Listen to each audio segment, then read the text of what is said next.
Dans notre paracha, on a l'ordre et le commandement concernant la construction du Mishkan, du sanctuaire, qu'Akadosh Baruch Hu donne à Moshe Rabbeinu. Il lui dit Daber al ben Israël, parle aux enfants d'Israël, Veikru li truma, qu'ils vont prendre pour moi une offrande, un prélèvement pour la construction du Mishkan, Zahav, Chesef, Nechoshet, de l'or, de l'argent et du cuivre.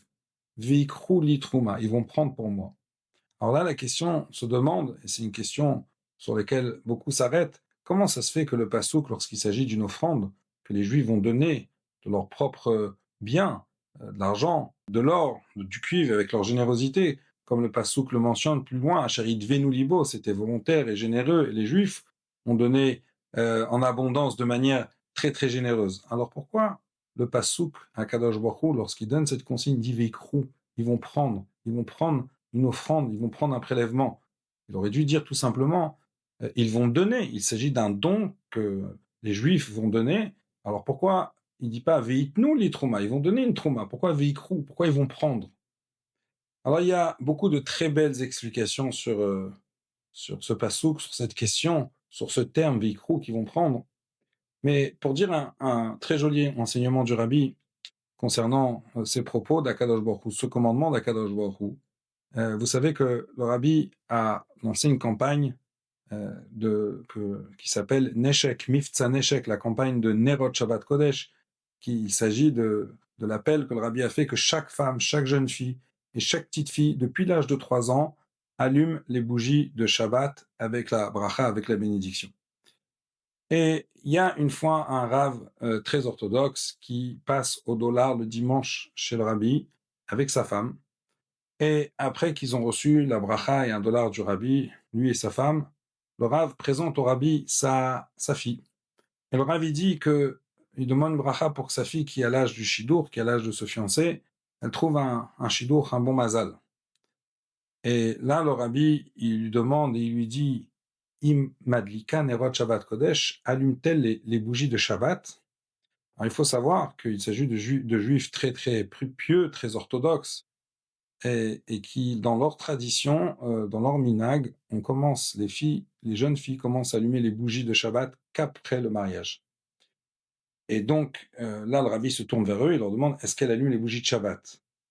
Il y a un petit blanc d'une fraction de seconde, et là, le papa, le Rav, se ressaisit, et il dit, si le Rabbi va ordonner, elle allumera les bougies de Shabbat. Waouh! C'est magnifique parce que c'est une réforme dans leurs coutumes auxquelles ils sont attachés depuis des générations.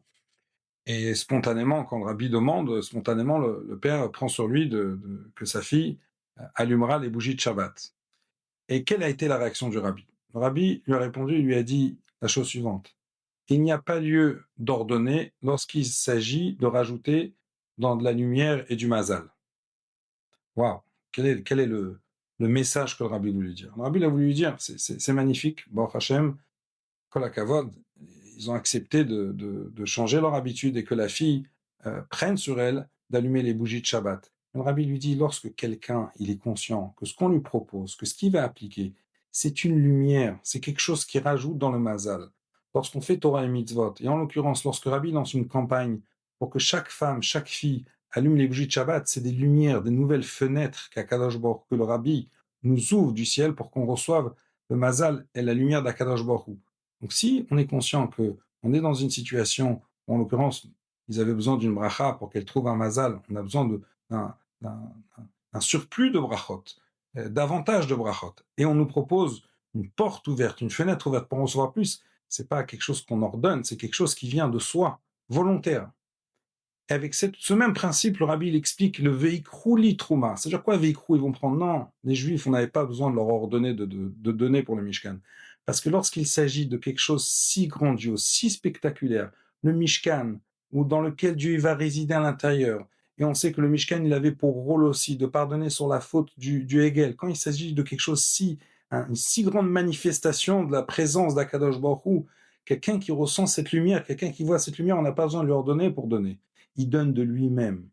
Alors le don, on n'a pas besoin d'ordonner. Veikru, ça veut dire qu'il y aura des gizbarim, comme on les appelait, des trésoriers, que eux, ils auront le rôle de prendre la trouma, les prélèvements et les offrandes que les Juifs vont donner de eux-mêmes. Et ça, c'est la leçon qu'on doit retenir de manière générale dans notre pratique de Torah et Mitzvot, comprendre que la Torah et l'accomplissement des mitzvot qu'Hachem nous a ordonné, les 613 mitzvot, c'est des lumières, du mazal, des brachot, des manières davantage de se rapprocher et de s'attacher à Kadosh Baruch Hu. Et lorsqu'on en est conscient, tout notre accomplissement, il prend un autre élan avec beaucoup plus de vitalité et beaucoup plus d'enthousiasme. Shabbat Shalom.